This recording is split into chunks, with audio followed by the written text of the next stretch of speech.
Hello friends, நீங்களும் எங்கள் சேனலில் விளம்பரம் செய்யணும்னு ஆசைப்பட்டீங்கன்னா இந்த நம்பருக்கு காண்டாக்ட் பண்ணுங்கள். இப்போ நம்ம பார்த்துருக்குற இந்த ஹவுஸ் எங்கே லொக்கேட்டாக இருக்குதுன்னா ஈரோடு மாவட்டம் எல்லப்பாளையமில் இந்த ஹவுஸ் சேல்க்கு அவைலபிளாக இருக்கு. கிழக்கு பார்த்தா அமைஞ்சிருக்கு. 1200 ஸ்கொயர் ஃபீட் லேண்ட் ஏரியா. இதில் டபுள் பெட்ரூம் வீடு எடுத்திருக்காங்க. பஸ் ஸ்டாப்க்கு நியர்பைலேயே ஹவுஸ் அமைஞ்சிருக்கு. இது ஒரு ready to occupy individual new house.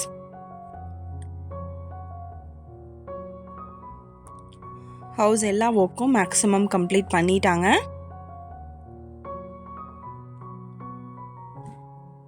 நல்ல ஒரு ஸ்பேசியஸான kitchen, bedroom with attached bathroom அவைலபிளாக இருக்கு. இந்த வீட்டோட ப்ரைஸ் என்ன சொல்கிறாங்கன்னா 52 லட்சம் சொல்கிறாங்க. இந்த ஹவுஸை பற்றின டீட்டெயில் நான் டிஸ்கிரிப்ஷனில் ஆட் பண்ணியிருக்கேன். நீங்கள் சப்போஸ் இந்த சேனல் பார்த்துட்டு இந்த வீட்டுக்கு அப்ரோச் பண்ணுற மாதிரி இருந்துச்சுன்னா டாக்குமெண்ட்ஸ் எல்லாம் கிளியராக இருக்கான்னு செக் பண்ணிக்கோங்க. உங்களோட என்கொயரிக்கு கீழே ஸ்க்ரோல் ஆகிற நம்பருக்கு காண்டாக்ட் பண்ணுங்கள். இந்த வீடியோ உங்களுக்கு பிடிச்சிருந்தா லைக் பண்ணுங்கள், ஷேர் பண்ணுங்கள், சப்ஸ்கிரைப் பண்ணுங்கள். Thank you viewers.